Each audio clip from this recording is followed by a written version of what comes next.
আপনারা দেখছেন সংবাদ শিরোনাম। দেখলেন তো অনেক কিছু, এবার দেখুন নতুন কিছু। বিজ্ঞান ও গবেষণা প্রবেশিকা পরীক্ষায় অষ্টম স্থান অধিকার করে কেন্দ্রীয় সরকারের অধীনে থাকা অ্যাটমিক রিসার্চ সেন্টারে নিউক্লিয়ার মেডিসিন নিয়ে গবেষণার জন্য সুযোগ পেল শান্তিপুরের বিশ্বরূপ। অল ইন্ডিয়া বিজ্ঞান গবেষণা প্রবেশিকা পরীক্ষায় ভারতবর্ষের মধ্যে অষ্টম স্থান অধিকার করল শান্তিপুরের ১৩ নম্বর ওয়ার্ডের বিশ্বরূপ সাহা। নদিয়ার শান্তিপুরের এই যুবকের সাফল্যে এখন গর্বিত শান্তিপুরবাসী থেকে শুরু করে শান্তিপুর মিউনিসিপ্যাল স্কুলের সমস্ত শিক্ষক এবং শিক্ষাকর্মীরা। কেন্দ্রীয় স্তরে এই পরীক্ষায় উত্তীর্ণ হয়ে বিশ্বরূপ সুযোগ পেয়েছে কেন্দ্রীয় সরকারের অধীনে থাকা অ্যাটমিক রিসার্চ সেন্টারে। নিউক্লিয়ার মেডিসিন নিয়ে পড়াশোনা করার এবং গবেষণা করার সুযোগ পেয়েছে সে, আর তাতেই এখন ভবিষ্যতের দিকে আরো কঠোর পরিশ্রমের জন্য তৈরি হচ্ছে বিশ্বরূপের এই সাফল্যের পরেই শান্তিপুর পৌরসভার পক্ষ থেকে পৌরসভার পৌরপিতা সুব্রত ঘোষ এবং পৌরসভার একাধিক আধিকারিকরা বিশ্বরূপের বাড়িতে গিয়ে সম্বর্ধনা জ্ঞাপন করে এবং বিশ্বরূপের ভবিষ্যৎ আরো উজ্জ্বল হোক বলে তাকে আশীর্বাদ করে।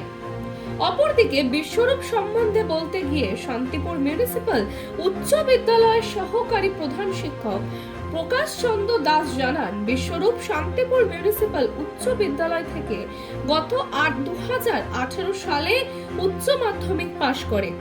সংসারের সব থেকে বড় প্রতিকূলতার কারণ ছিল অর্থাভাব। এই কারণে বহু ক্ষেত্রে অনেক অসুবিধার সম্মুখীন হয়েছিল পড়াশোনার ক্ষেত্রে। অপরদিকে এই পড়াশোনা করতে করতে একটা সময় পরীক্ষা দিতে গিয়ে পরীক্ষা কেন্দ্রেই অসুস্থ হয়ে পড়েছিল বিশ্বরূপ। তারপর স্কুলের তরফ থেকে বিশেষ ব্যবস্থা করা হয় পরীক্ষার জন্য। এটা হচ্ছে ঠাকুরপাড়া নিবাসী বিশ্বরূপ সাহা। আজকে ভারতবর্ষের আজ এই গবেষণার ক্ষেত্রে সে যে আজকে যে পরীক্ষা দিয়েছিল পরীক্ষায় অষ্টম স্থান দখল করেছে।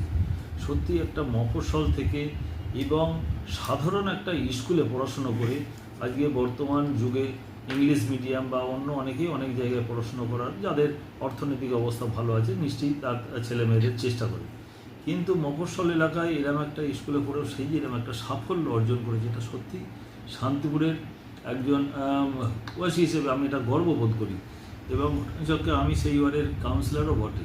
তা সুতরাং ওয়ার্ডে এরকম একজন প্রতিভাবান ছেলে আজকে ভারতবর্ষের আজকে গবেষণার ক্ষেত্রে যে স্থান পেয়েছে, আমি মনে করি এটা একটা সত্যি শান্তিপুরের একটা বিরাট গর্ব এবং তার সাফল্য কামনা করি সে যাতে ভারতবর্ষের যে গবেষণার জন্য যেখানে গিয়েছেন সেখানে যেন ভাবা ইনস্টিটিউটে সেখানে যেন সাফল্য লাভ করে এবং সফলতার সঙ্গে সে যেন উত্তীর্ণ হয়ে ভারতবর্ষের বিভিন্ন সে তার যে কর্মকাণ্ড সে যেন তার একটা ছাপ রাখতে পারেন, নিশ্চিতভাবে আমি কামনা করব, তার কামনা করি। এবং সে যে পরিবারে ছিলেন অর্থনৈতিকভাবে তার বাবা মা সত্যিই খুব আর্থিকভাবে খুব অনটনের মধ্যে দিয়ে ছেলেকে আজকে এই জায়গায় তিনি নিয়ে গিয়েছেন এবং আমি তার সঙ্গে কথা বলে যেটুকু জানতে পেরেছি তাকে অনেক টিচারও ভীষণভাবে সাহায্য এবং সহযোগিতা করেছেন এবং তারও ইচ্ছা আজকে যারা পিছিয়ে পড়ে এরকম কিছু ছাত্র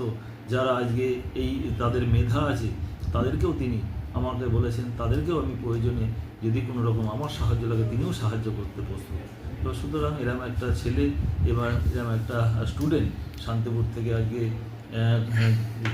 বড় একটা জায়গায় গিয়েছেন এবং গবেষণার যে স্থান পেয়েছে এবং ভারতবর্ষের যে র্যাঙ্ক ইন্ডিয়ায় সেখানে অষ্টম স্থান দখল করেছে। সুতরাং শান্তিপুরের গর্ব এবং আমি শান্তিপুরবাসী হিসেবে তার কাছে আমি অভিনন্দন জানাবো, সে যেন তার সাফল্য ধরে রাখতে পারে এবং সে যেন আরও এগিয়ে যায়, শান্তিপুরের একজন উজ্জ্বল নক্ষত্র হয়ে ভারতবর্ষে তিনি যেন প্রতিষ্ঠা লাভ করেন, এটাই আমি কামনা করি। আপনার নাম? সুব্রত ঘোষ, চেয়ারম্যান শান্তিপুর পৌরসভা। মানুষের পাশে মানুষের সাথে আমরা আছি এই বাংলাতে। আপনারা দেখছেন সংবাদ শিরোনাম। দেখলেন তো অনেক কিছু, এবার দেখুন নতুন কিছু।